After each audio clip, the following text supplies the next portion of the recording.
One of the hardest parts of getting older is feeling like something's off in your body, but not knowing exactly what. It's not just aging, it's often your hormones too. When they fall out of balance, everything feels off. But here's the good news. This doesn't have to be the story of your next chapter. Hormone Harmony by Happy Mammoth is an herbal formula made with science-backed ingredients designed to fine-tune your hormones by balancing estrogen, testosterone, progesterone, and even stress hormones like cortisol. It helps with common issues such as hot flashes, poor sleep, low energy, bloating, and more. With over 40,000 reviews and a bottle sold every 24 seconds, the results speak for themselves. A survey found 86% of women lost weight, 77% saw an improved mood, and 100% felt like themselves again. Start your next chapter feeling balanced and in control. For a limited time, get 15% off your entire first order at happymammoth.com with code NEXTCHAPTER at checkout. Visit happymammoth.com today and get your old self back naturally. All you homeowners have unique needs. Some feel the need to leave up holiday decorations year-round. Others have the need to use their garage as practice space for their new metal band. And because each homeowner has unique needs, Geico helps you get the right coverage for your home and what's in it. That way, you get exactly what's right for you, even if your needs are unique. Get more with Geico. Coming up on episode 257 of Wheel Bearings, we've got the Audi e-Tron GT, the Ford Expedition Max, the new Chevy Colorado, the Cadillac Celestiq show car, a new EV tax incentives, and more. Coming up next. Did you know you can support Wheel Bearings directly? Head to patreon.com/wheelbearingsmedia and you can become a patron today. Your contributions will help fund the platforms and tools we use to bring the podcast to you. And exclusives and improvements are already on the way thanks to your generosity. So if you want to be part of an automotive podcast like no other, head to patreon.com/wheelbearingsmedia.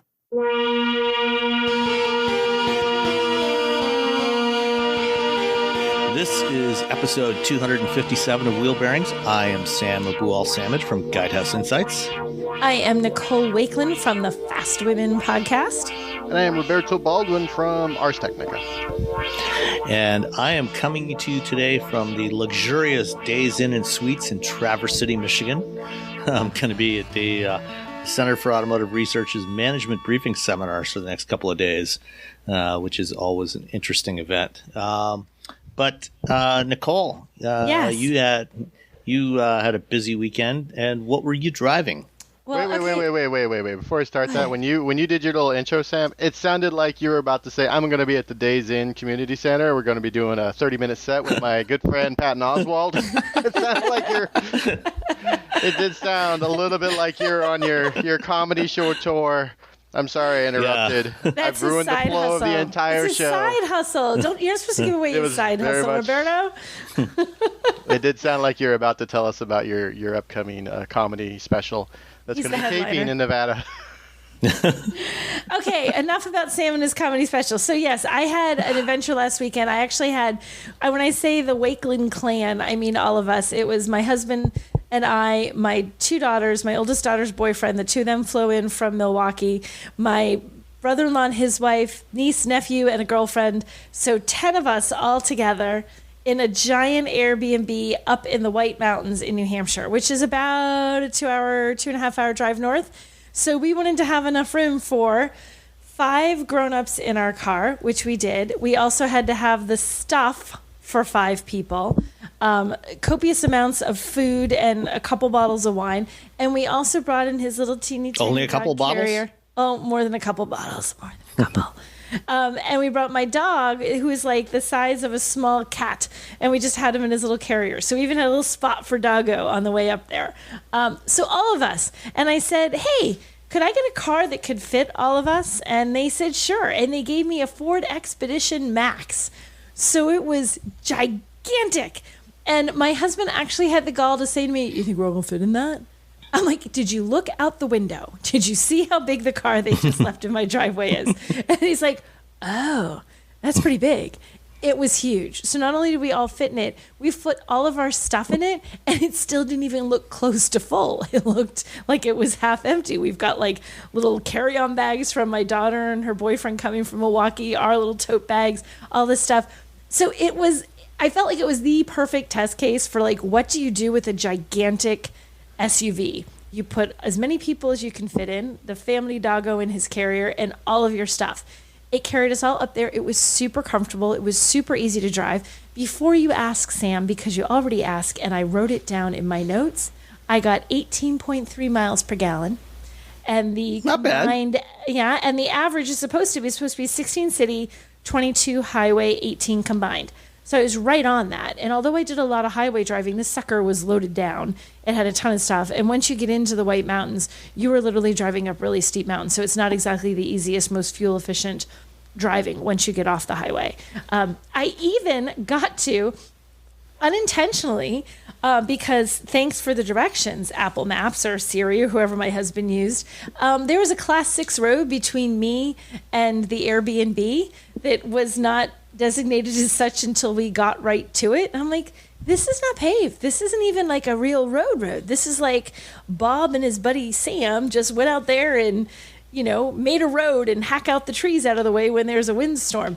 And I drove it, and it wasn't like crazy. It wasn't like you needed a Wrangler, but it was like, there were some ruts, there were some bumps and stuff. It handled it beautifully. Like, it loaded down with all of this, like fully loaded. So I loaded with people and pets and stuff, took it on a long drive on the highway, took it off road for a little bit because that was a road we used, that little stretch of road, maybe like 3 or 4 miles in and out every time we left the Airbnb through the dirt. So it was cool to actually use a giant SUV the way that you're supposed to use a giant SUV. You mean for something besides just running down to the corner store for a 6-pack?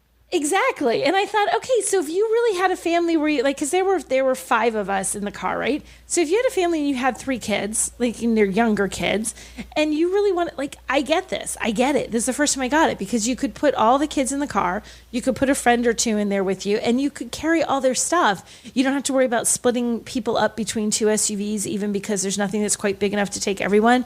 It was brilliant. It was so much fun to drive this. My beefs are really, really tiny. So the first one is the cup holders are absolutely horrific. So right? Cup holders matter when you're driving in a car for 2 hours. So here's the thing. So you know how cup holders have those like varying degrees of little sort of springy little prongs that they will spring out to grab your cup, whether it's a tiny little soda can or a big gulp from 7-Eleven, right? These were too aggressively like, no, we're only going to hold a tin can. So when you tried to put a larger thing into it, you had to squeeze your drink too hard, and you had to kind of almost wanted to pop the top off the drink, like the lid, because it wouldn't squish. They were too strong. And it wasn't just one cup, it was both of them. Because my daughter pushed her drink in and the lid actually popped off because it wanted to grab the cup too tightly. So that's my first complaint. Don't look at me like I'm crazy, Roberto. This is a serious thing. Oh, that's a real complaint. That is fully valid concern. It's a genuine thing. Things shooting out. I drink Red Bull a lot. Yeah. And, I don't want those things shooting all over the place. See, so I put my giant, extra large, skinny decaf vanilla latte from Pressed into the cup holder, and the lid shut off. And I lost a few sips across the console, which I did clean up, Ford. It's tidy. You'd never know. I used wipes and everything. It's all nice and tidy. But every time, I thought it was just like a fluke. Every time we put something in it, to the point that my daughter was complaining about, that my husband wrote up for, and he's like, these cup holders are terrible. I'm like, I know. I have witnessed this already.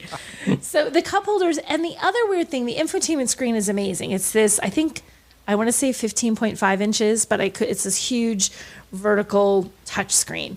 And at the very bottom... With the knob on the bottom? With the knob on the bottom. From the Mach-E? Yeah, it's 15 and a half inches. Okay, 15 and a half. Looks great.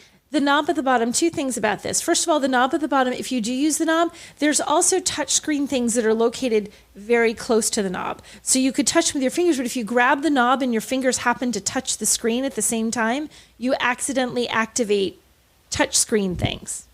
Did you do that? Yes, I did it. My husband did it, and my daughter did it. So it wasn't just me. So it was like you've accidentally, and it's not like you're aggressively like floundering. Where's the little button? You think you've grabbed it, but if your fingers touch it just right, you accidentally do other stuff. Here's my weird thing for the week. So we had one glitch, because sometimes glitches happen. And my screen decided for a brief time while we were at home that it was not participating in the day. It's like, no, today I sleep. And it wouldn't come on. It was completely black. I had no screen whatsoever. Like dead. Once I turned the car off for a while and turned it back on, it was kind of like a computer. Like it reset itself, it came back. It wasn't power wouldn't come on. It was like there was nothing. It was completely gonzo, right? A little bit frustrating. It would frustrate you, right? Well, especially given that the climate controls are in the touch interface, which is why those things should always be physical controls. They should never be in a touchscreen. Yes, 110%. This is why. This is it, and I experienced it firsthand. We got in the car. We'd had the AC set at a reasonable level, got out, did our thing, came back in. It was like 85, 90 degrees, so now the car's an inferno. I can't make the AC go any higher than the nice little calm level it was at when we got out of the car. I literally can't turn up the air conditioning. So you can't do anything. So if that happened, Did you try using voice to say turn down the temperature? Voice wouldn't recognize nothing. So the whole system was locked up. Completely gone. It was completely locked out there. I've tried voice. I'm trying every permutation and combination that I can think of. Like, is there any way I can get through to this and get it to like kick back in? It wouldn't. No, this is just like a brief drive from downtown in my town to my house. And once I turned it off, we left it off for a little while, didn't need to turn it on for a couple of hours. When we turned it back on, it was fine. So whatever it was, kicked itself out and reset itself.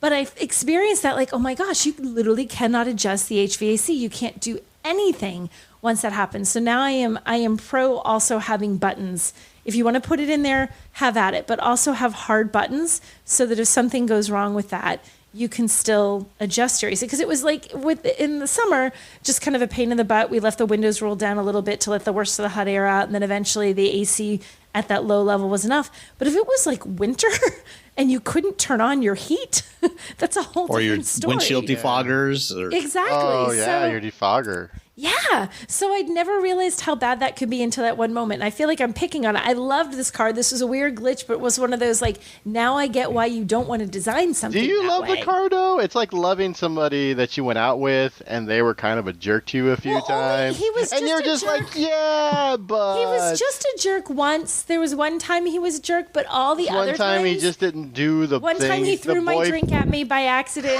One time he refused to talk to me. He forgot to put the toilet seat back down. Right. So otherwise it was okay. So I'm not gonna like call that like I felt like I don't want to call it out and make it sound like, oh, this is terrible, this broke. It was more like, this is what happens if something like that breaks, like something to really consider. If that goes, suddenly you've lost control of your HVAC, which is not fun. Otherwise, other than the 25-minute somewhat hot ride back from downtown to my house with my daughter and I trying everything we could to get it to work, I really did like it, and I thought it was a great car. It was a very smooth ride. It was really nice to drive this for the hours that I drove it. It was fantastic, and it was a couple hours there and a couple hours back. So we all liked it. Easy to get in and out of, easy to climb from the third row into the second row for my daughter. She wasn't like having to contort herself to get back and forth, so that was easy. So yeah, so all in all, thumbs up. Ford Expedition Max. What trim level was it? I had the limited 4x4. Okay. I was just wondering if you had the Timberline, because that would have been interesting to see how the Timberline behaved on that what is it, Class 6 road, you said? Class 6 road, yeah. No, like I said, it really was off-road, but it wasn't, like you wouldn't have wanted to take a sedan down it just because there were ruts and stuff that were too deep and you'd have bottomed out. But it wasn't like you were rock crawling or anything. But it was, loose gravel, a few little steep bits here and there, some ruts. You had to pay attention to what you're doing. Apparently a log or tree had fallen across the road and somebody had cut it. It was like dragged to either side, just lined up nicely, become its own little guardrail. My brother-in-law was driving a Jeep Wrangler, and he's not an off-road guy. And I was having so much fun flying down this little thing in my Expedition. I looked and he was gone. I'm like, there were no turnoffs, right? I didn't lose John, did I? He should be fine. He's in a Wrangler. There's also probably all the dust you kicked up. No one wants to drive too fast. It wasn't that dusty because we'd had some rain. Everything was pretty tamped down. There were some puddles, as the guys that go to clean it will discover when there's like sploosh all over the sides of this. So he's just not used to how to actually drive off road like you are. Yeah, he is not. So he said I was driving too fast, and I said, not in my world, I wasn't. No. If anything, you were driving too slow because there was all those people in the car. Exactly. I was being cautious because they were like civilians with me. And how much was the Expedition? Did you say the price? I did not say the price. The price for this one, as equipped, was $84,660. So it is not a cheap date. No. Nope. And But a good sometimes chunk of it'll that- make you hot. One of the I'm just looking at the equipment package. Yeah, there was really cool panoramic vista roof, they call it. It's like the whole length of the thing. That roof was $9,000. What? No. By itself, or was that part of a package? It says, oh wait a minute, there's another thing in it. Panoramic vista roof and the Stealth Edition package. The hell? It What was did just the black. Stealth Edition do? Did Yeah. it make it black? It had black Probably. rims. Black wheels. Okay, for the and sunroof and a trim. black. Yeah, that package is $9,000. What a rip. That's I'm just going to that's say a it. lot. That's a rip, and people will pay for it because they want a black car. I guess they probably will.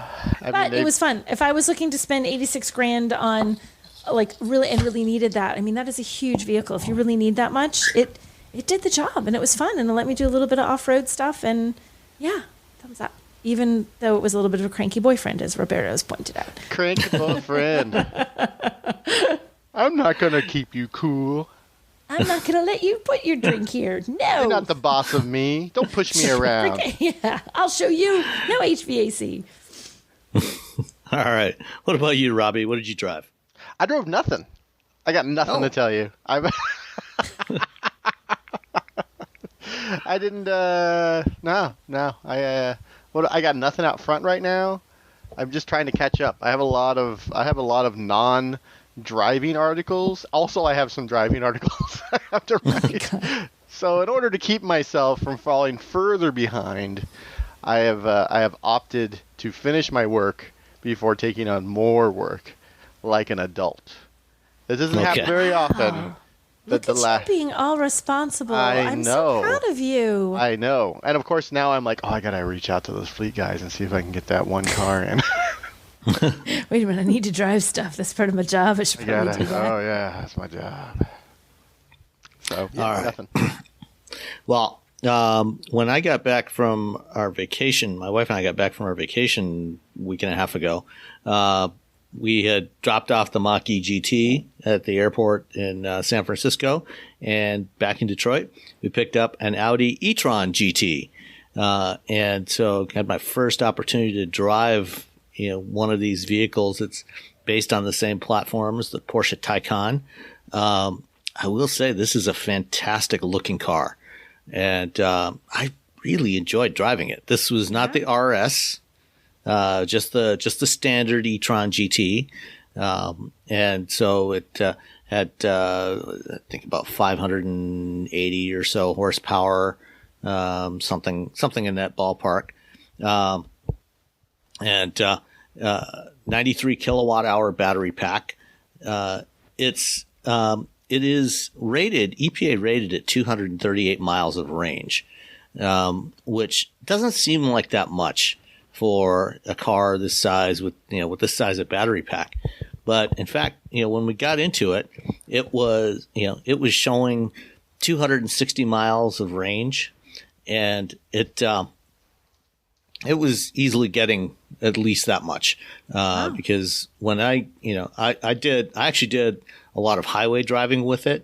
I had on the day after we got back, I actually had 2 appointments in Detroit, one in the morning and one in the evening. So I drove to Detroit and back twice that day and did a bunch of other driving around. Drove to a party in Bloomfield Hills on Saturday night. Did all that without charging it. And by the time I got back to near my home in Ypsilanti on Saturday night, I had put and it was mostly highway driving, so not the most efficient for an EV. And if you're going to drive on the highway in Michigan, you got to keep up with the flow of traffic, which rarely ever goes at the speed limit, and the speed limit in that area is 70 miles an hour. So it was not ideal for maximizing the range, but I had already driven over 230 miles in that car and still had 30 miles of range showing. So, if I'd had more around town urban driving, I could have easily, I think, gotten probably over 280, maybe 290 miles, in more mixed driving conditions with this thing. So, I was, and this is something, from other tests that have been done of both the Taycan and the e-Tron GT, everybody's been, way exceeding the EPA range numbers for these vehicles. So clearly Porsche and Audi, were very conservative in their testing to make sure that they didn't overpromise and underdeliver. They wanted to go the other way around, and it's definitely worked. The car I had the Prestige package, which is $7,200 on top of the $99,900 base price. And then it also had the performance package, which gets you 20-inch five double spoke wheels, summer tires, Audi laser light headlights, e-torque vectoring plus, high gloss black grille, and the car was white, so white with the black grille and the black trim.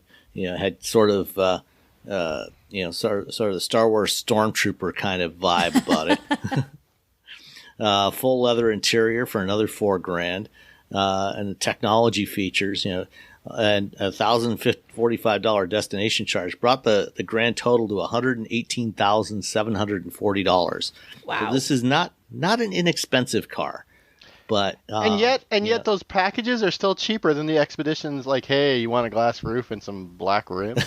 I know, right? I really need to look it up. What else is that stealth package? There's got to be more. I'm going to look it up and see if it's talking. Maybe it comes with a bag of like $5,000 in the trunk. and the Audi did have a full glass roof as well. So there's that. I really enjoyed driving this thing. The seats were fantastic. The front seats were great. The Prestige package gets you massaging seats, which is always a nice thing when you're spending a lot of time in the car. It had adaptive cruise and Audi's active lane assist, which is a lane keeping assist. It's not a lane centering system. So what you're getting there is not something like not something like autopilot. You can't, you definitely have to keep your hands on the wheel with this. But that's fine. I don't have an issue with that because you probably should keep your hands on the wheel anyway. The performance package adds rear wheel steering. So this thing has great stability on the road when you're, it does a little bit of in-phase steering when you're changing lanes on the highway. It feels really good.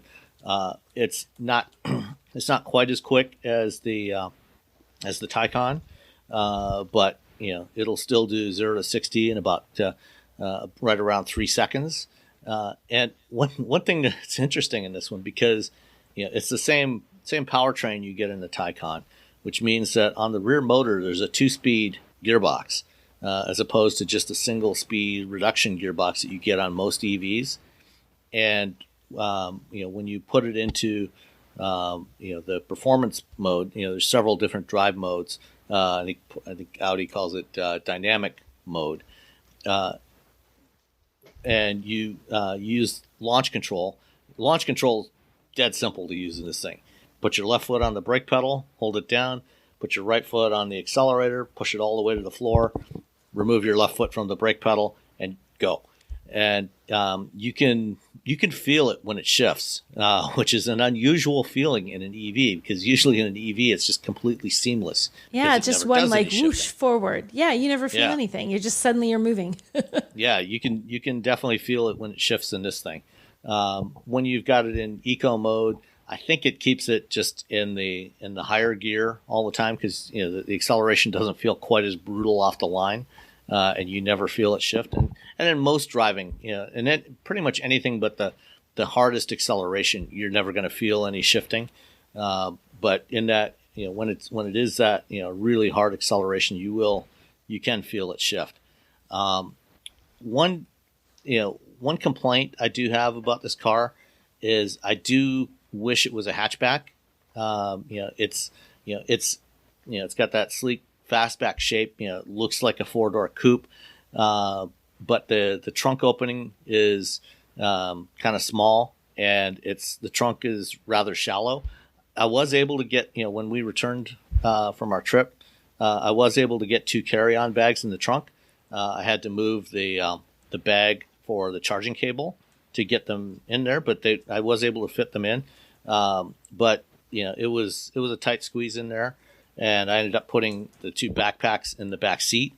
So it's a fairly small trunk, and if it did have a hatchback, like an A7 or an A5, you'd have a lot more usable rear cargo space.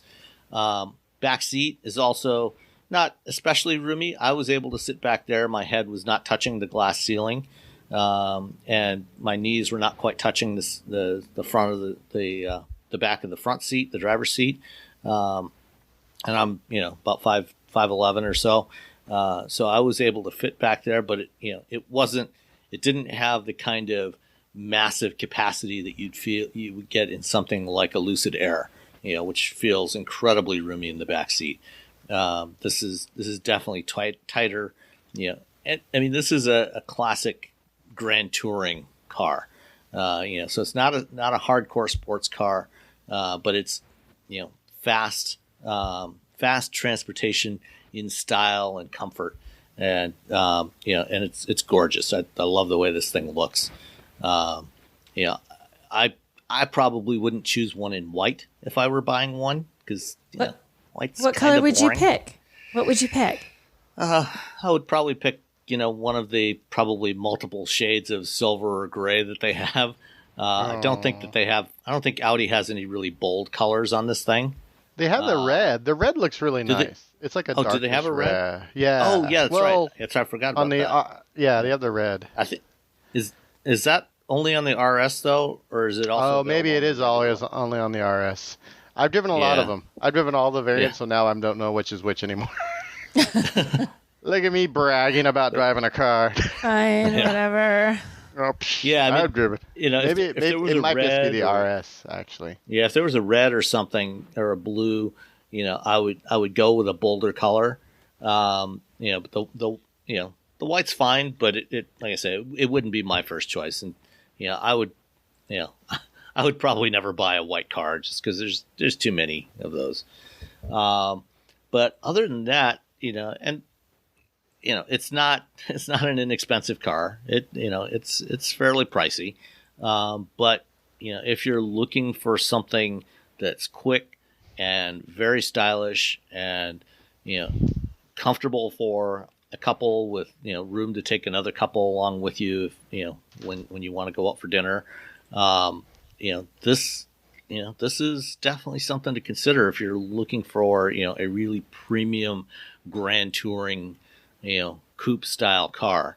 I would also prefer just a pure 2-door coupe, but it is what it is. Unfortunately, most manufacturers don't sell enough of those to justify it, so that's the way it goes.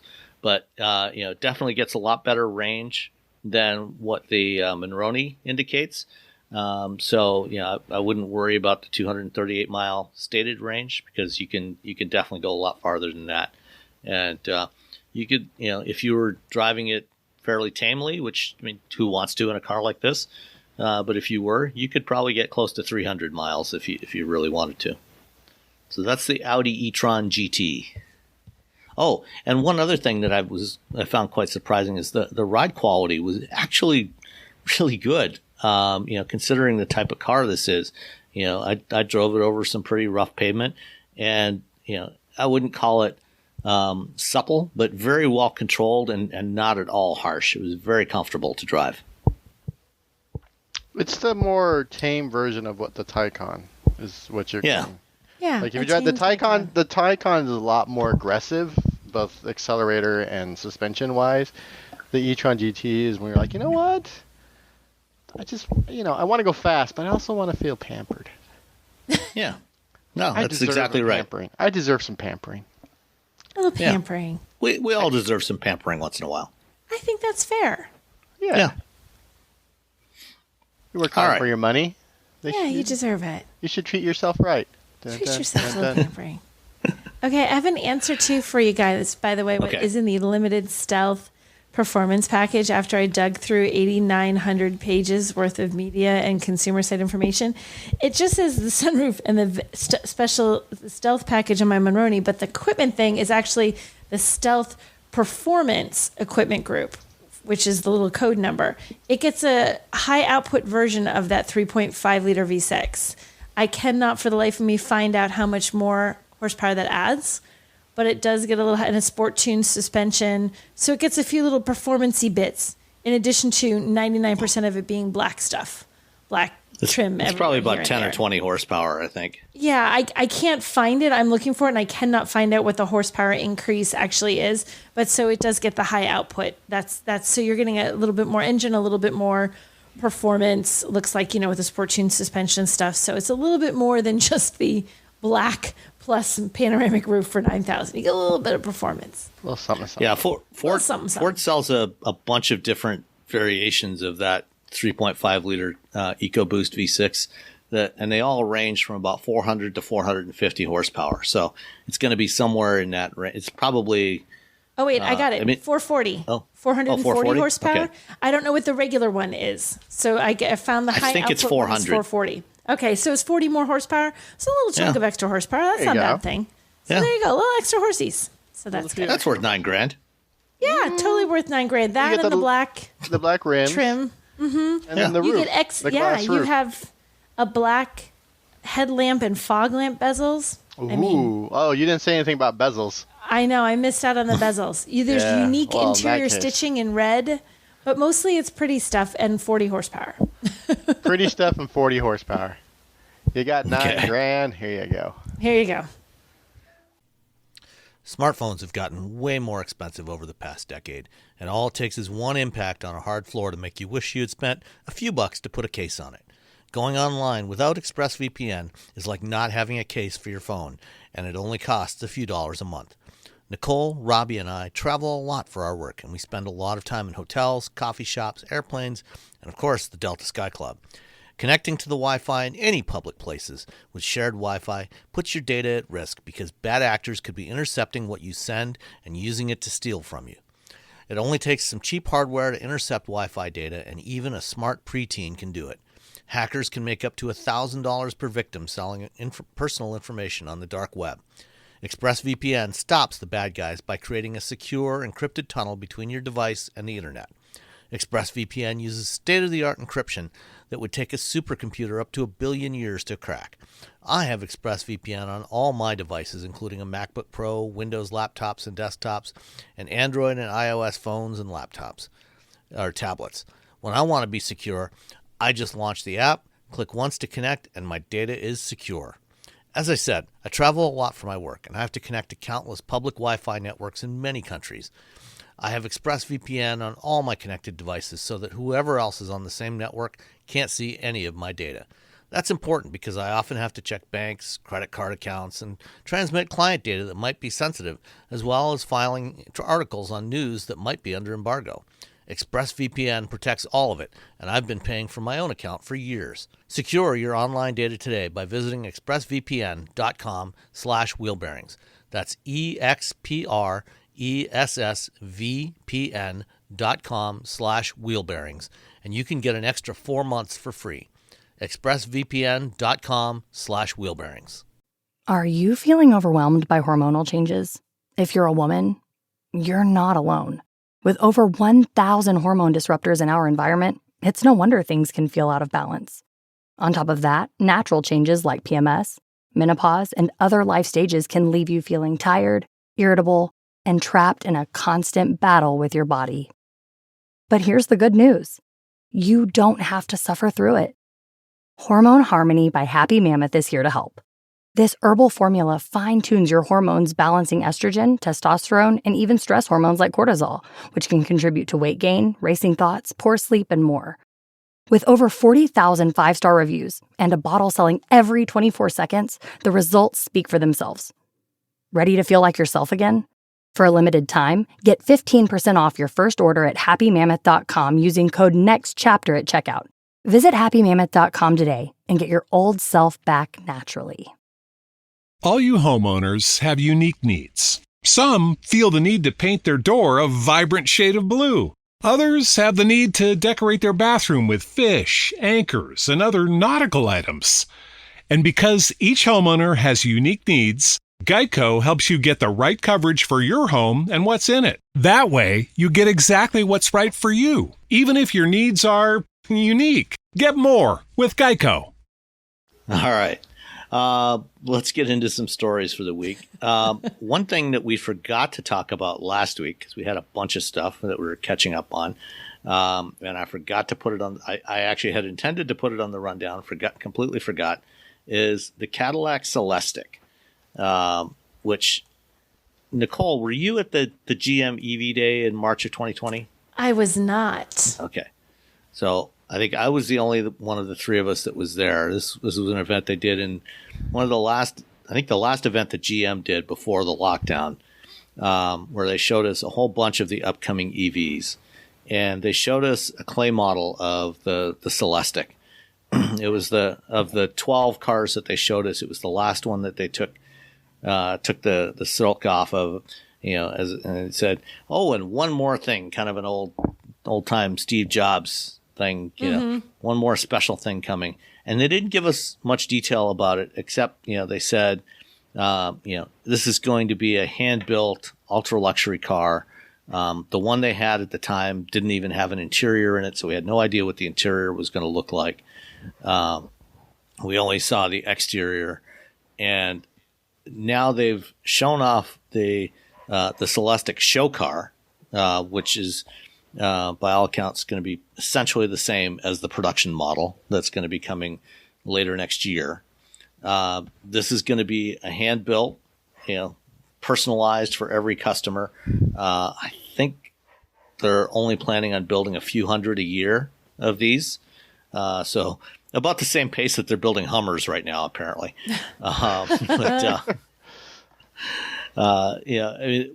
Everybody who saw it at the time was pretty impressed with most of it, most of the design. What did the two of you think of this? I mean, it looks absolutely beautiful. The interior, it's funny that they didn't have the interior to show you at that day you were talking about, because the interior of this thing is amazing. Is that actually that red? Red. It's very red. It's a little too red. It's very red. It is very, very red. That's my issue with the car. It's a little bit like Hugh Hefner's smoking jacket kind of situation happening in there. It's like, very red. It's very red. A little too red. A little too much red. But that said, I like that they call it a flagship sedan when it's clearly a wagon. Just call it a wagon. Well, it's actually, it's not a wagon, though. It looks like a wagon. Come on. Wait a minute. Let me look. It's a fast. Do we have a picture? Does it have a hatchback?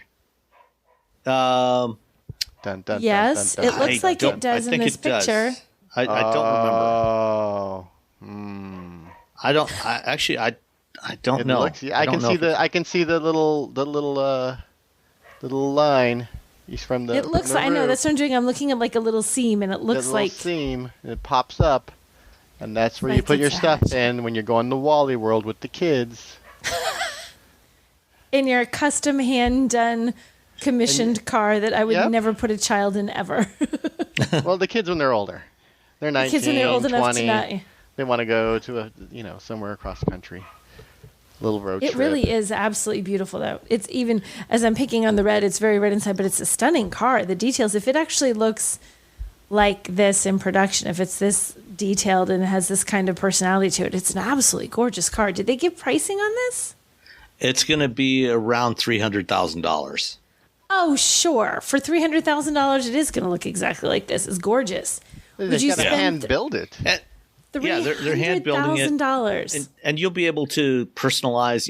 If the red doesn't work for you on the interior, you can make it any color you want. So would you do this $300,000 for a Cadillac? There's a lot of cars you could buy for $300,000. Would you buy the Cadillac, or are there other $300,000 cars that you might buy first? So for $300,000, you could get something like this, or a Mercedes Maybach. Or what else? There's some Aston Martins out there that you could buy. Rolls-Royce Ghost. Some Aston Martins. I mean, I would seriously consider this. Well, all those other vehicles. Well, I mean, how many ghosts they make a year? Like 12. Like, does Cadillac have enough of the sort of cachet to pull off a $300,000 car? Well, I think it's for the crew that buys $300,000 the fact that there's only going to cars. be a few of them. There'll be people who will buy them just because it's like that's Supreme. true. It's like a Supreme drop, but for a really expensive car. Okay. Like there's only going to be X amount of Celestiqs available, and so It people are is going to beautiful. buy them in It's order not to be Celestiq. It's really just Celestiq. It's Sam? Is Celestiq. that I don't Yes. think I've heard it spoken before. Celestiq. Celestiq.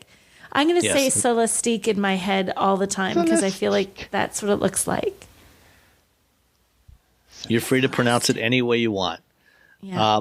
So when we saw it 2 years ago, the most controversial thing that everybody, I mean, from the front three quarters and from the front, everybody unreservedly loved it.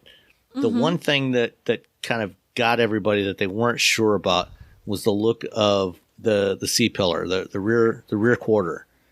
What do you think of that? I mean, you've got this massive piece of sheet metal there for that. Is it really that solid? I'm trying to get another picture. I was actually looking. It's solid. Yeah. It's huge.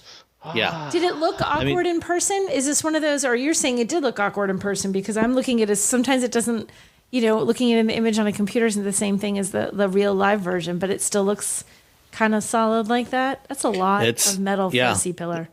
It is. Granted, this has got, a similar kind of look to the Lyric, where, so you've got this, sort of hockey stick shaped horizontal light that goes up the pillar, and then it's kind of scalloped out behind that. So it's not just a flat panel there. It's got some contouring to it, which breaks it up a little bit. Okay. But it's still I don't know yet. I haven't made up my mind yet about the rear 3/4 view. I can see where it would be controversial. I want to see it for realsies with the light, how the light plays against it and how it just looks in person. Right, and we saw it in the looks a little design dome, harsh. so Yeah. we'll have to see what it looks like outside. But it is overall, it's beautiful. All the detailing, the details in this car are phenomenal. Like everywhere you look, there is a little detail. It's gorgeous. It's really pretty. And you've got a full width display, pillar to pillar display, which will be a first for Cadillac. What's the HVAC system situation though?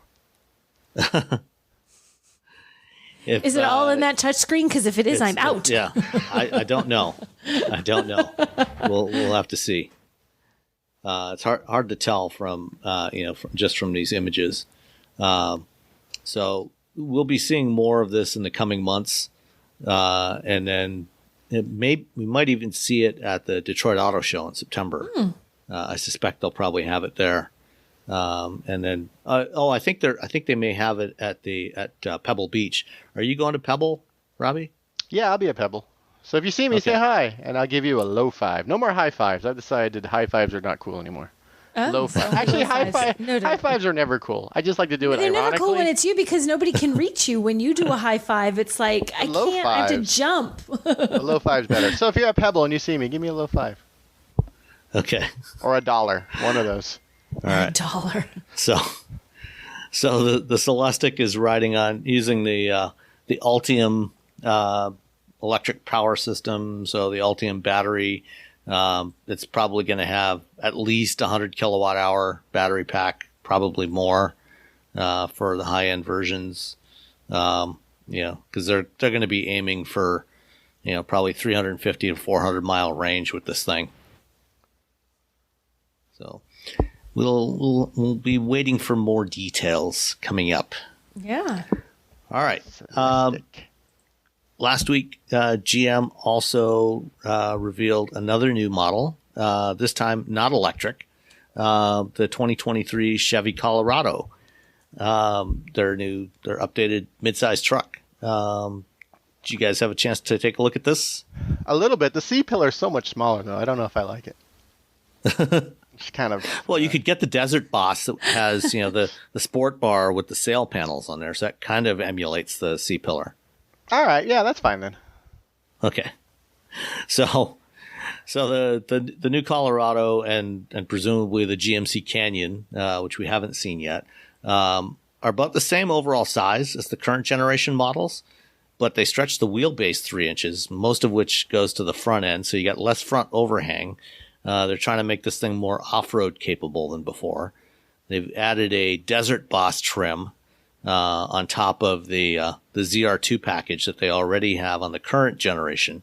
So that's got the fancy Multimatic dampers with the remote reservoirs and all kinds of other cool stuff. One interesting change is no more V6 and no more diesel engine in the Colorado. Just 3 different variations of the 2-liter, the 2.7 liter 4-cylinder turbo that launched in the Silverado a couple of years ago, ranging from 230 to 320 horsepower.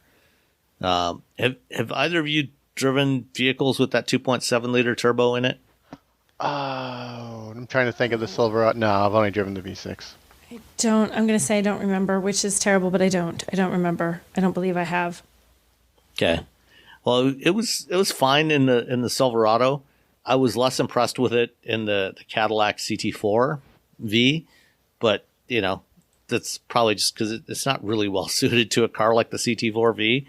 But it'll be fine. It's reasonably smooth. Should get decent fuel economy, and the Ranger only comes with a 4-cylinder turbo engine as well. So you'll have a brand new Ranger, brand new Colorado and Canyon, maybe a Ram Dakota coming at some point, and there's a new Toyota Tacoma coming soon. So the midsize truck segment's getting pretty interesting again. Yeah. Which is good because people love those. I mean, sometimes you want a truck, but you don't want yourself a Silverado. You don't want an F-150. You just need a little bit of truck. Here's your little bit of truck. I'd like to see more smaller trucks like the Maverick. Like little ones. I like little trucks. You slam them and put some big rims on them. Put a big speaker box. You carry in the back. mulch. They still carry mulch. They still carry that's mulch. The thing, right? Still carry mulch. Unless you fill up the bed with speakers. Oh, you fill up the bed with speakers. There you go. But the speakers only so the depth of let's say a 12-inch web. You don't need the entire bed, so you can leave like a little layer. You can slide the mulch underneath. Oh, okay. So leave a gap under the speakers. Yeah, leave a gap under the speakers, so you can shove about half a dozen bags of mulch under there. Boom, boom, and then when you need to get that last one out, you just park on a hill and then take off real fast, and then the mulch will slide out. Whoosh, right out the back. I'm solving problems here. I hope Ford's listening to this. Well, actually, speaking of the Maverick, I don't have it on the list here, but this morning Ford announced the Maverick Tremor coming for the 23 model year, which is basically they took all the hardware, the cool hardware from the Bronco Sport, and put it on the Maverick. So you've got it's got an extra inch of ride height. It's got the twin clutch locking rear differential, and then the 2-liter EcoBoost 4-cylinder with 250 horsepower. Did you guys take a look at that one? Yeah, I saw it. At first, I was like, "Oh, really?" And then I looked at it. I'm like, "All right." Here's a fun side story. I was at, I don't know, somewhere, and someone pulled into a parking lot with a Maverick, but they had a Raptor badge put on it.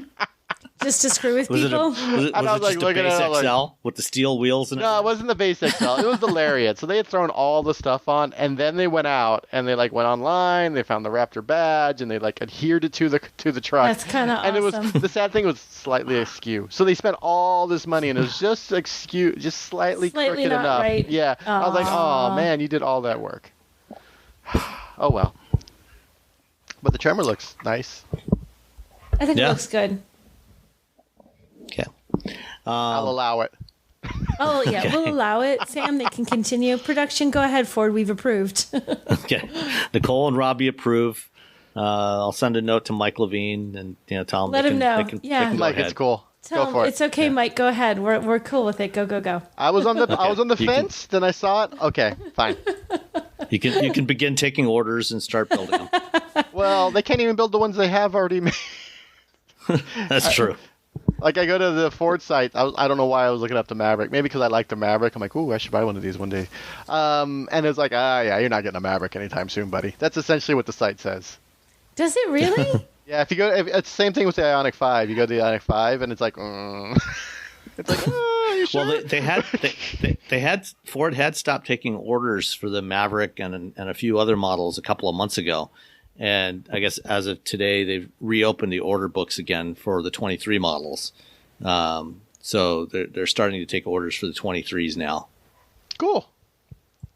That's right. good. Oh, Yeah. yeah. I see the little warning. Due to a combination of high demand and global supply chain constraints, not all models and trims features are available. Contact your dealer. It does give you a little warning. You have to acknowledge it. Acknowledge. I acknowledge it. I'm probably not going to get the car I want. Contact your dealer and ask him how much of a markup he's going to put on the MSRP. Yeah. What is this actually going to cost me? It says $20,995 here. What's your price?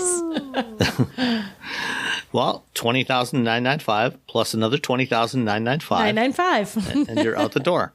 There you go. Speaking of which, both GM and Ford are, trying. We'll see how successful they are to limit, the dealer gouging, and people buying these things and flipping them for more money.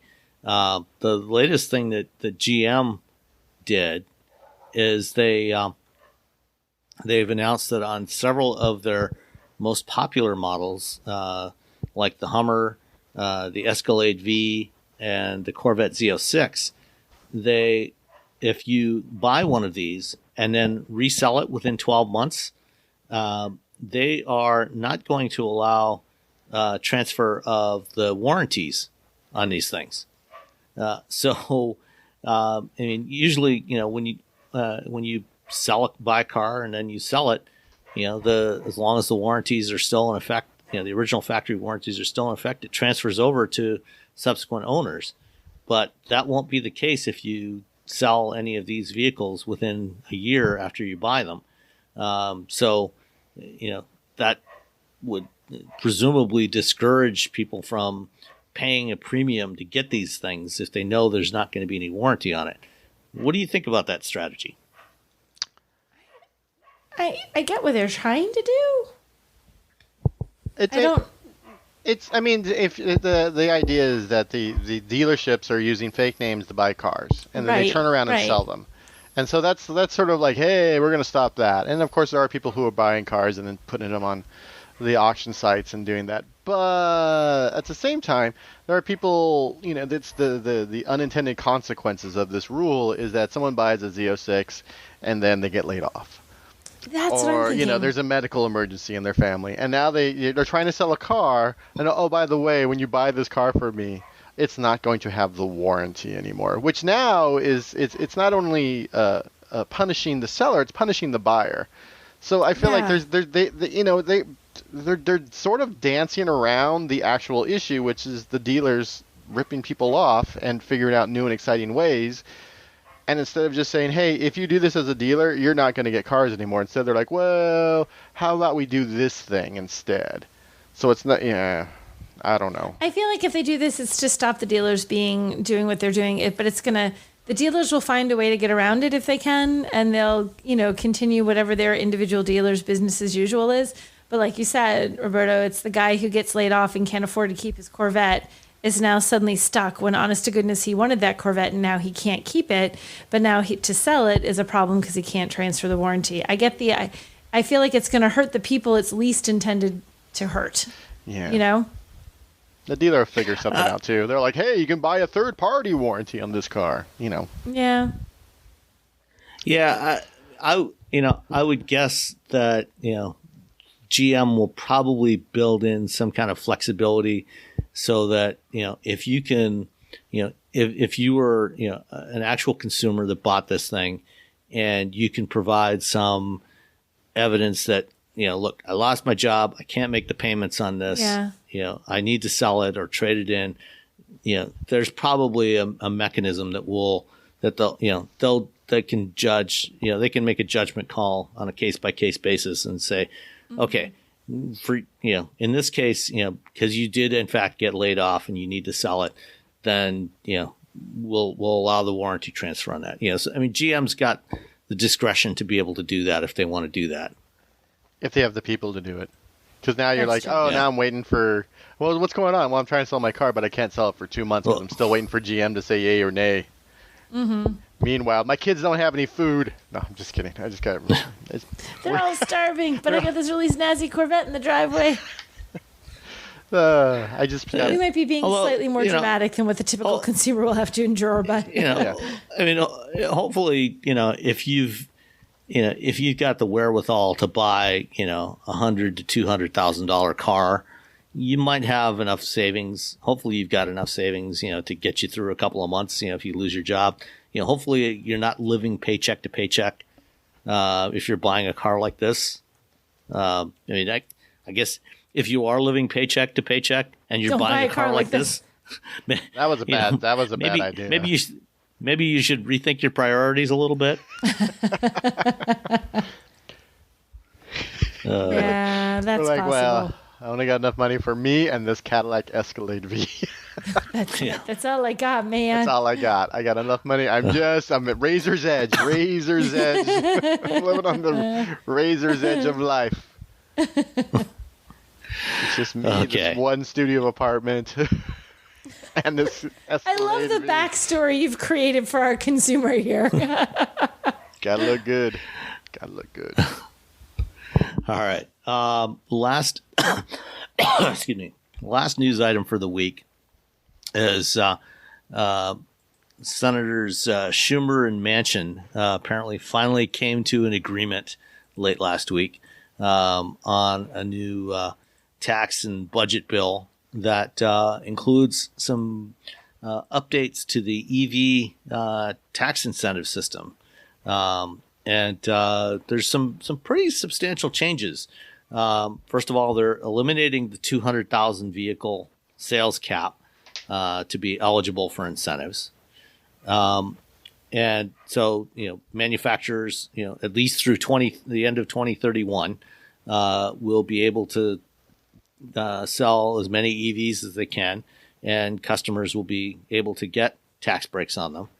But they've also made some other changes in the eligibility for these tax breaks. For example, now there's an income cap.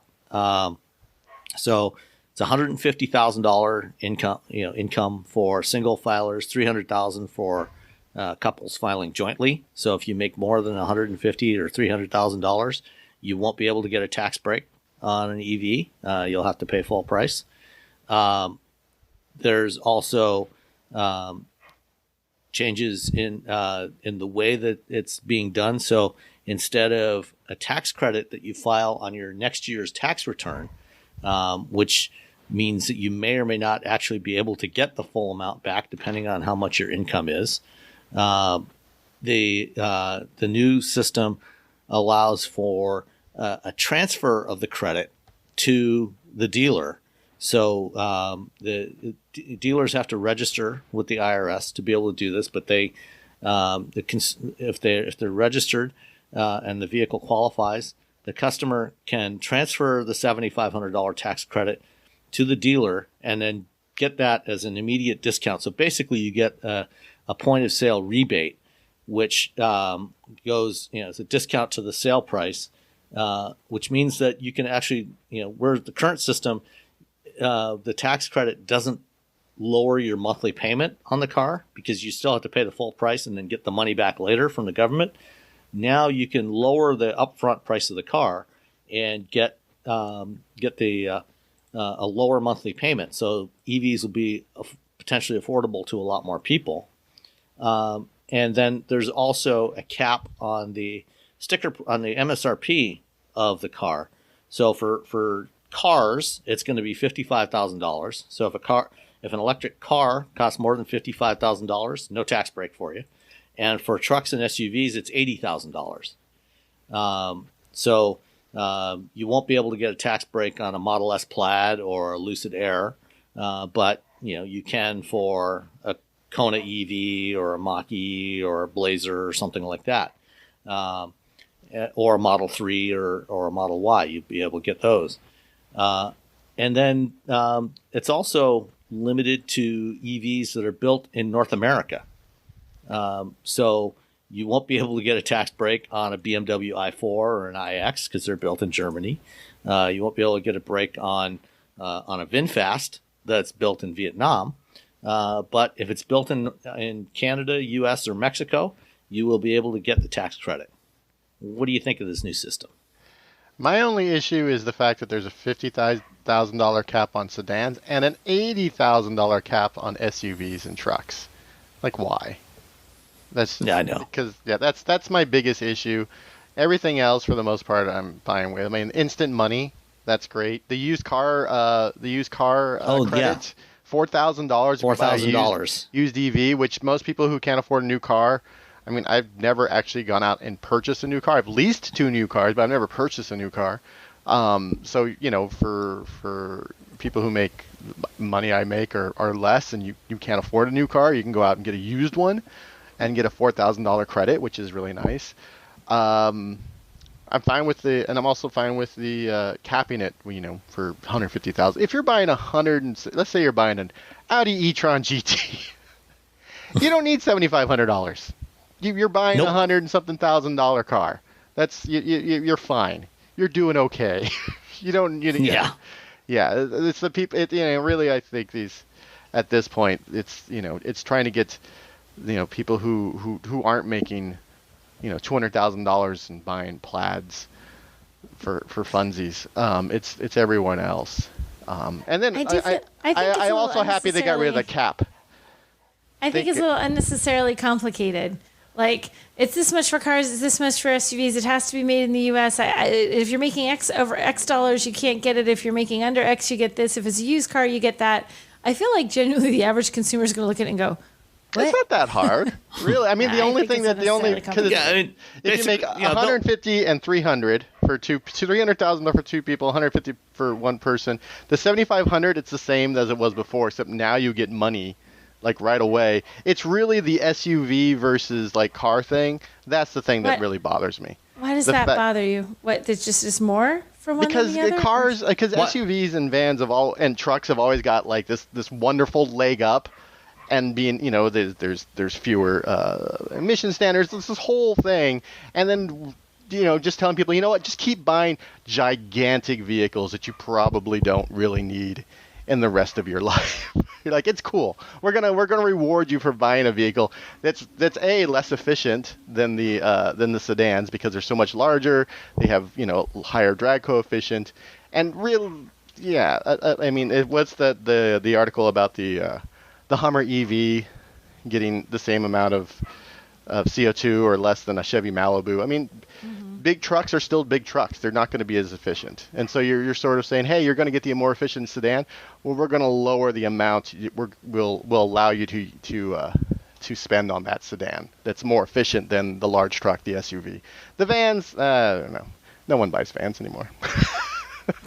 Commercial customers do. What's that? Commercial fleets do. Commercial They buy a lot of vans. Yeah, that's a whole other thing because that's a whole Yeah. Okay. That field. And actually, to your point, Nicole, about this being a little bit more complicated than before, there are some additional complications that I didn't get into. Not every vehicle will actually be eligible for a full $7,500. Because there's some rules in there about the domestic content of the batteries. So I was wondering about that. They split it. They split the 7,500 in half. So 3,750 is for an EV that's built in North America, and then the other 3,750 is based on the domestic content of the battery critical materials. Good gravy. So if it reaches a certain threshold, then you get that other 3,750. And if all the battery materials come from China, then you won't get that. So you have to look at where the actual materials in the battery of the vehicle that you're considering buying is versus the other battery materials from the other vehicle you're considering buying, combined with where that vehicle is produced. What they'll do is they'll publish a list of here's the cars that are eligible and how much of a break you got in each one.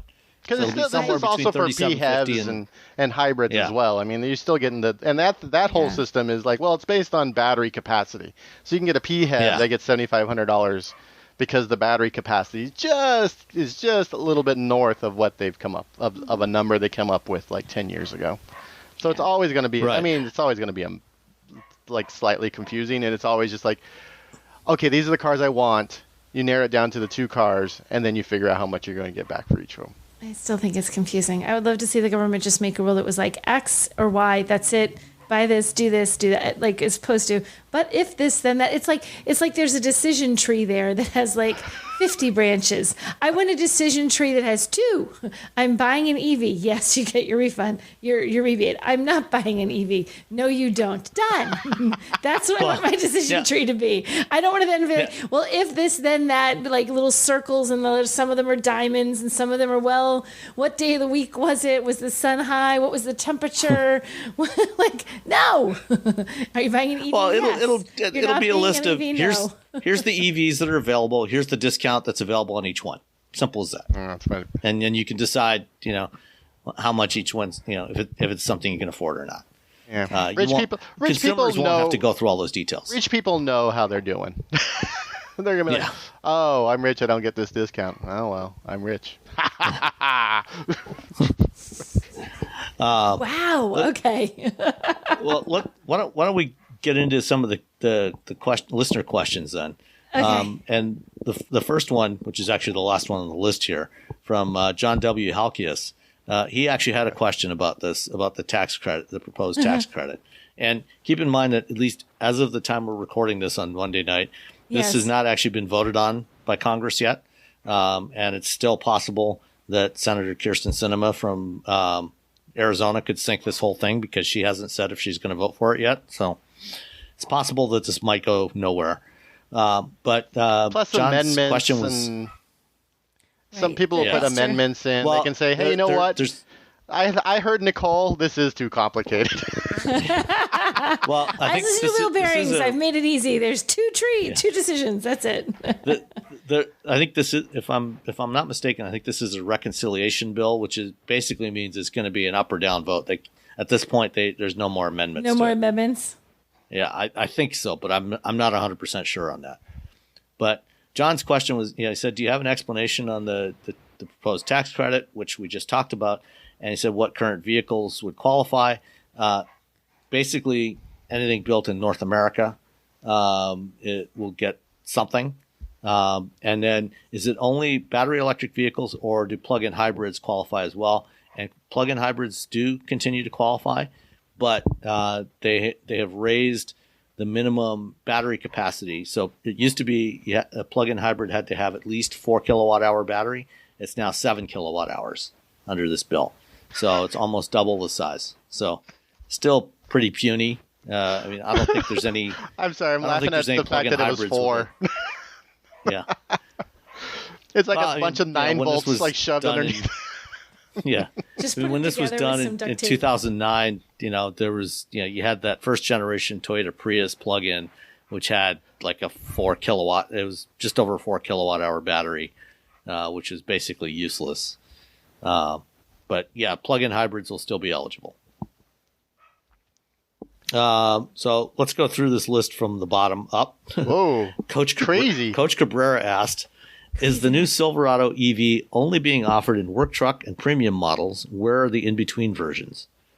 So there will be in-between versions. The work truck and the RST are the first 2 coming out. The work truck is supposed to come out next spring, and then the RST in the fall, and then LTs and ZR2s and other trim levels will be rolling out over the months following that, into early 2024.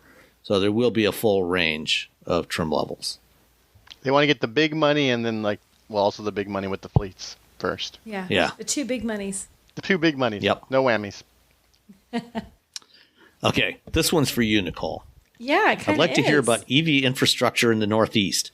Ubiquitous in the Boston suburbs, but always seeing a dearth of EVs and chargers on or near, for example, Cape Cod and northern Vermont? Yeah, so the EV infrastructure, if you're on a major highway, once you get a little bit further north, like for example in New Hampshire, like once you get to Concord, middle of the state, there's huge section of EV chargers right off of the highway. You can get, there must be like 10 or 15 on each side of the highway. But then you get north of there, good luck with that. And it's randomly, very often randomly, like at some inn or some hotel somewhere that will have a couple of EV chargers, and they've sort of gone all in with it. I want to say that's the case in one spot in Vermont. And I can't remember where I stay, but like the hotel is like all prides itself on being green. So they've installed chargers for their hotel guests. It is harder to find them. The further you get up north, the harder it is to find. It can be next to impossible to find them in any quantity, where if there's one other guy who's charging, you've got one charger with 2 plugs. So you have a very minimal number of options. It's getting better. I mean, it really is getting better. But once you really get out of the really populous areas, which are the southern parts of New Hampshire and, southern areas, you can find them sometimes. They're a little more prevalent in the heavily tourist areas, but it's still not a lot of them. You're still going to find just 1 or 2. So if you're trying to charge you have to plan. You really do have to plan. It's not like you can just plug in anywhere. So it's better than it was.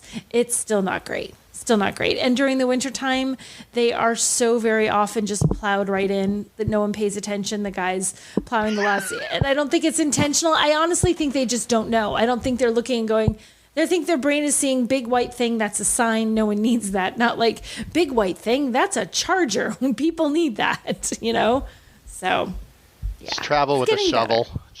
It's getting, really. It's getting better. And like you can find them in like a lot of the malls. It was a time when you'd have nothing in the malls. Now you'll find most malls have a couple. So you have to go to places. They aren't every place. You have to find little populous areas that have enough to warrant someone putting in a charger, I guess.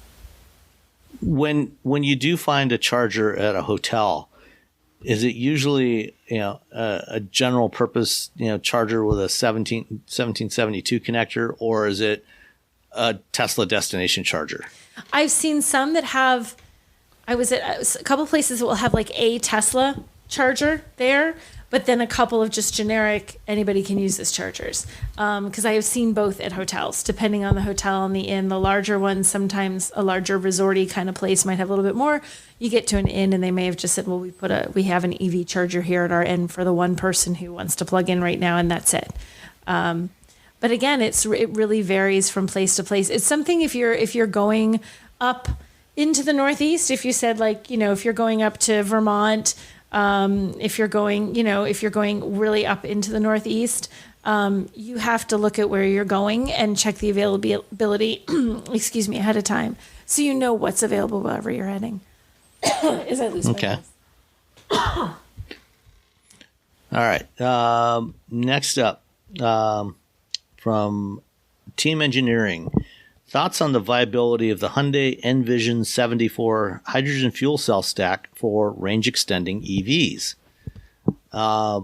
So using a fuel cell as a range extender for EVs is something that's not a new idea. There's been a number of concepts over the years. In fact, back in early 2007, I had a chance to drive the Ford High Series Edge concept, which was exactly this. It had, I think it was about a 18 kilowatt hour battery pack, that would give you about 50 miles, or they claimed about 50 miles of electric driving range from the plug, and then a hydrogen fuel cell to act as a range extender. And there's been other concepts since then. Audi did, I think, an A7 a few years back with a similar type of setup. Mercedes has done something. And it's actually not a bad idea, because fuel cells work better when they're running steady state instead of doing it, up and down, transients, as you accelerate and decelerate.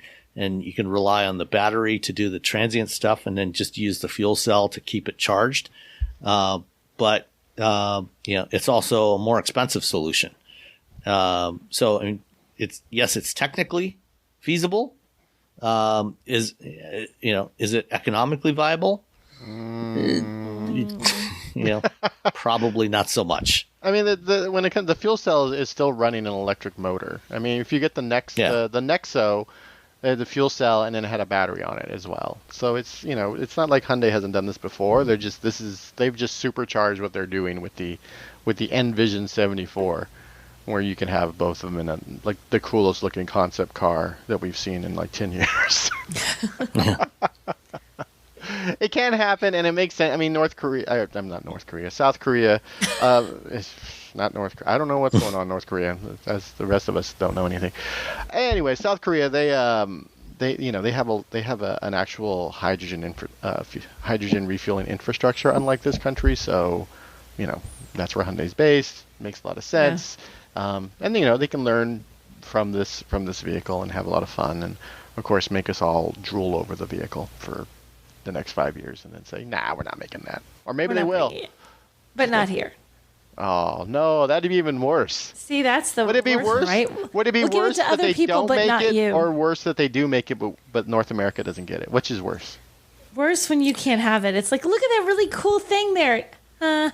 Well, if at least if they made it, there's the chance that at some point in time you could import one. 25 years later, or 21 years? Yeah. Okay. Like the Honda 25. E, the Honda E. Yeah. All right. Yeah. At least you can get it later on, or in 25 years. Or if you move to Korea, you can get one. Oh, that's true. All right. Well, there you go.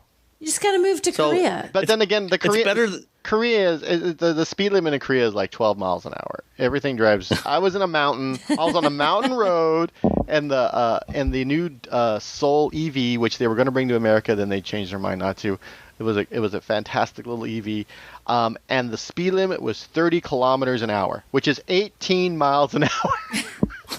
Blazing along on a mountain road. I was like, I'm going faster than that. I told my my drive partner, I'm not driving 18 miles an hour on this road. And they're like, yeah, that's fine. We're not doing that speed limit. Thank you. All right. Next up from And That. We're visiting the U.S., Minnesota, later in the month. Being a townie and scared of spiders, wolves, and loons. Not sure why you would be scared of loons, but, spiders and wolves I can understand. Loons don't attack people. I've never seen a loon attack geese or mean little...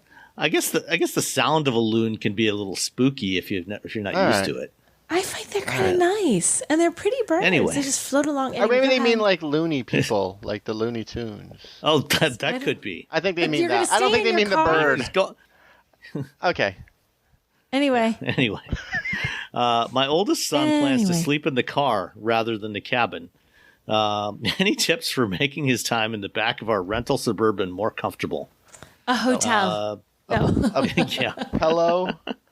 I would think, if you're staying in a cabin, that would probably be better and just as safe as sleeping in the back of the Suburban. But, if the kid's got to sleep in the Suburban, modern air mattresses, that have a built-in pump are actually really good. We have one that we use when we have guests staying, like our daughter staying with us this week. Just you plug it in, pumps it up in about 2-3 minutes, and it's nice and firm, and it's like almost like a real mattress. And so I would definitely when you're not using it, it deflates, and you can roll it up into a fairly small package.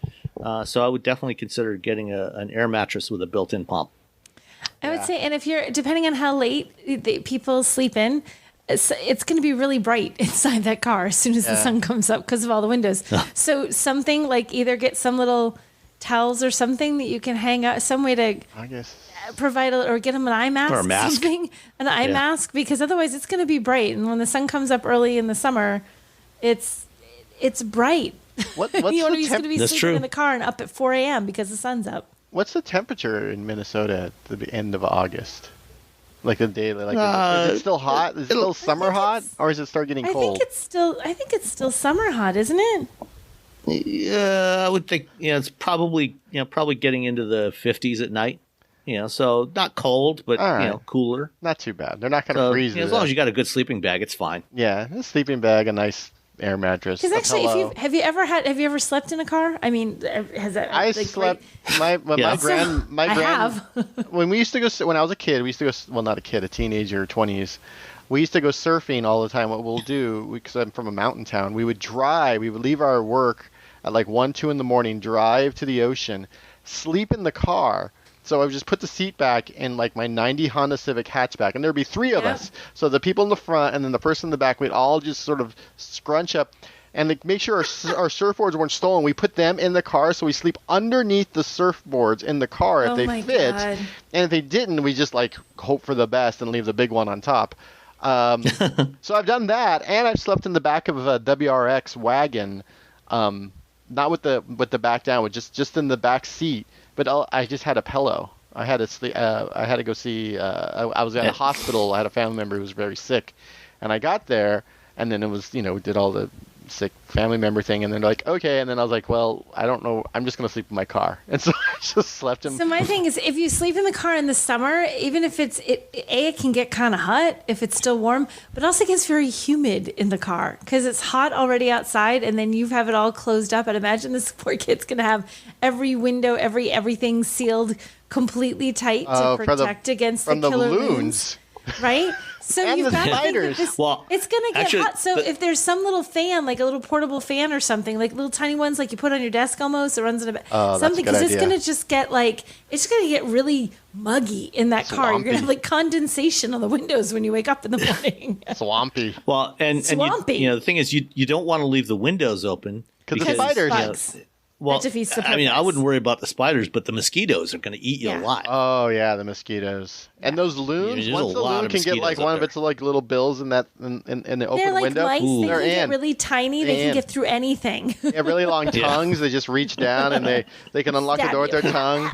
Yeah. And then the werewolves.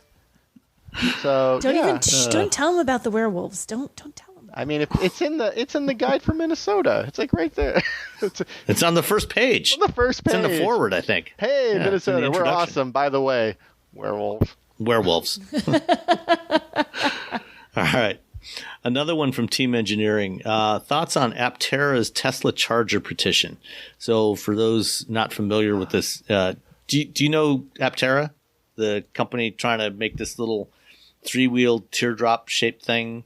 They were around in like 2007, 8, and they went bankrupt about 2011, and they came back a couple of years ago, and now they're putting solar cells all over the car, and they're claiming 1,000 miles of driving range, with solar and everything.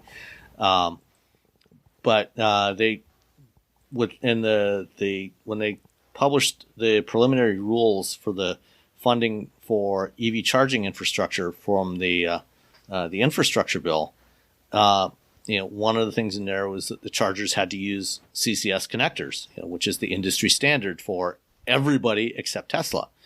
And Aptera is putting put out a petition, saying that no, they want to use the Tesla charging charging connector instead of CCS for no readily apparent reason. It's like, I don't know. Just because. Maybe they're hoping to get bought by Tesla. I like that their petition is like in the second graph. They say a recent study showed that Tesla superchargers provide the best EV charging experience. That's because they're everywhere and they have exactly one car they have to work with. That's it. That's not because of the charging. It's not because of the charging port. Tesla controls the software in the charger and in the car, so it's easy for them. Yeah, and they decided long ago to put charging networks everywhere, which was a very smart thing to do, because it's still like right now that is the number one reason to buy a Tesla. It's not any of the other stuff, because everyone else is essentially caught up to them when it comes to EVs. It's that charging network. If your friend, who's this person who wanted to go up, I don't know, somewhere northeast, wherever you live, Minnesota. up there, North Vermont, I'm sure there's dozens of Tesla chargers that person could just drive to and be totally fine. Yeah, there are a lot more Tesla chargers. If you're looking for Tesla chargers, they're way easier to find. They are very conveniently located somewhere on your main route. See? They're putting like 10 of them in the mall across the street, like from the big mall. They're putting in there must be like 10 at least, it seems like. That's the killer app is the Tesla charging network. But it's not because of their charging port. It's the fact that they're everywhere. They made a very smart decision. Yeah, I mean, Tesla already uses CCS in Europe because they're required to, and it hasn't changed the charging experience over there.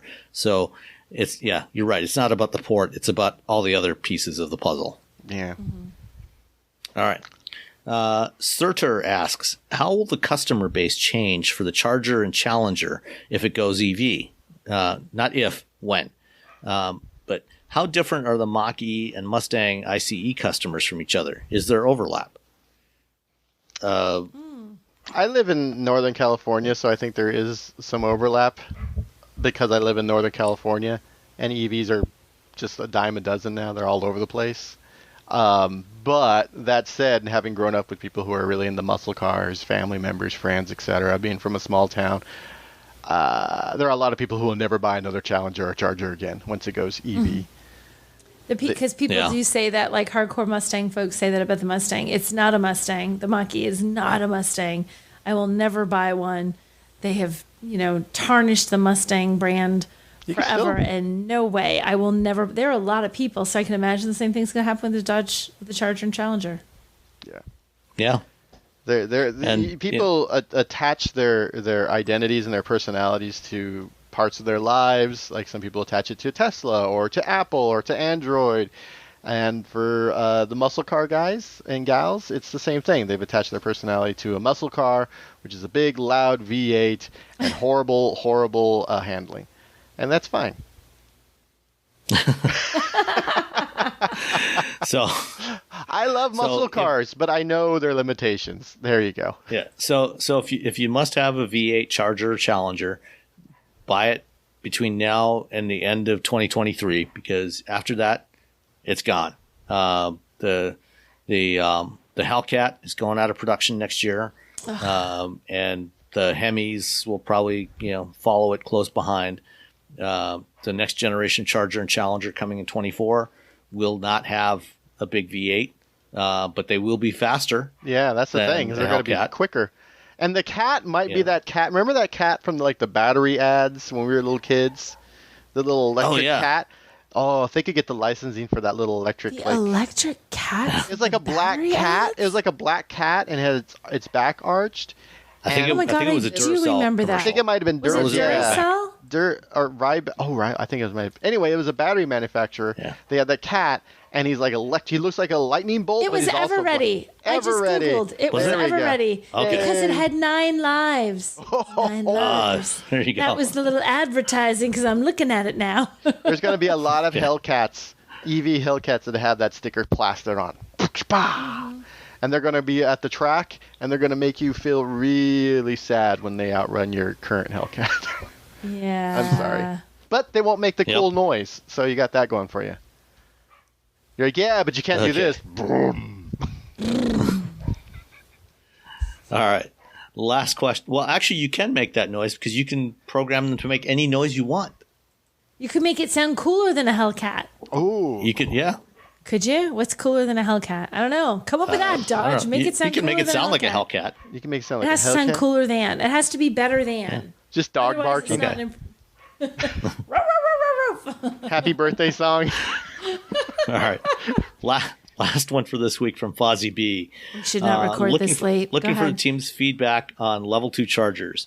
There are so many, and the costs vary widely. Any thoughts on options, features to whittle it down to 2 or 3? Oh, gosh. Robbie, weren't you just doing some testing? I am. I'm doing testing on some chargers. I have the Juice box from Enel or Enel. Anyway, I have Electrify America's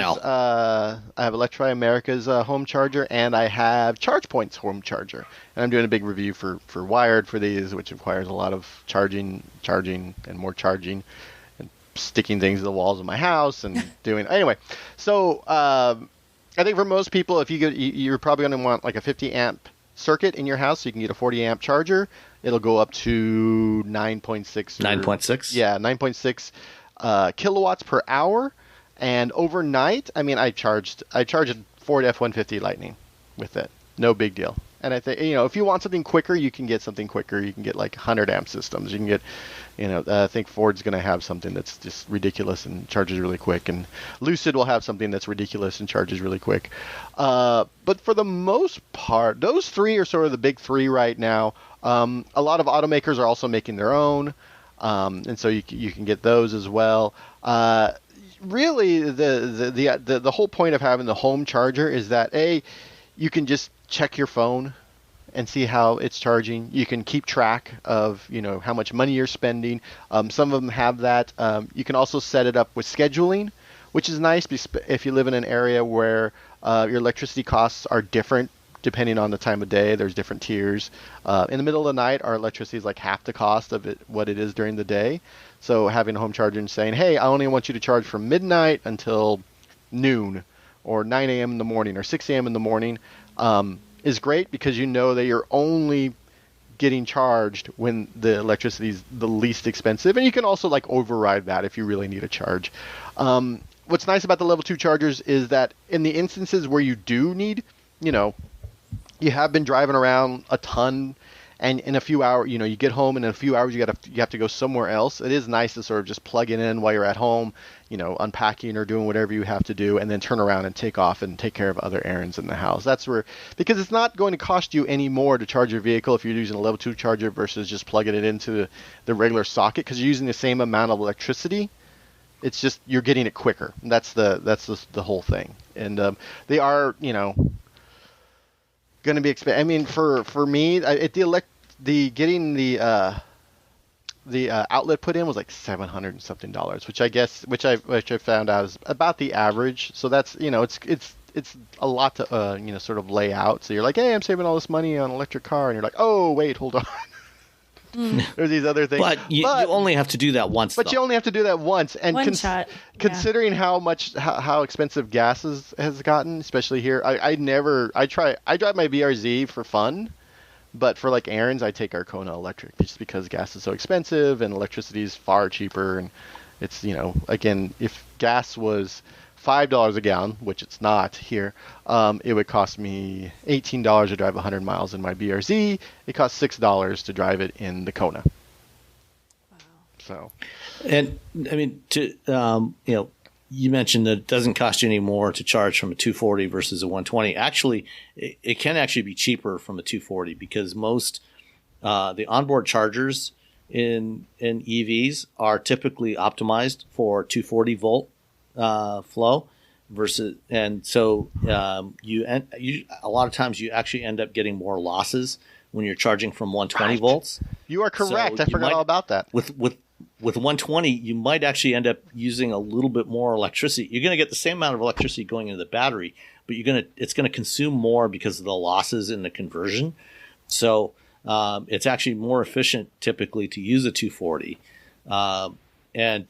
Actually, I just saw something. I'll have to find the link, and I'll include it in the show notes.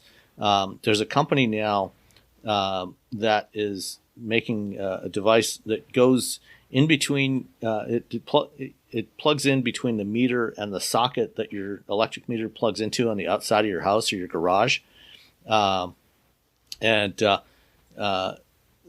Essentially, what it does is it taps in right at the meter.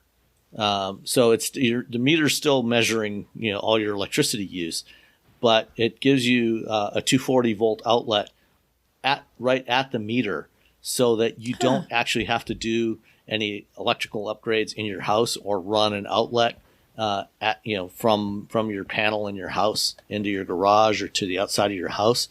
So this device is about I think it's about $500 or $600. So it's cheaper typically than an electrician.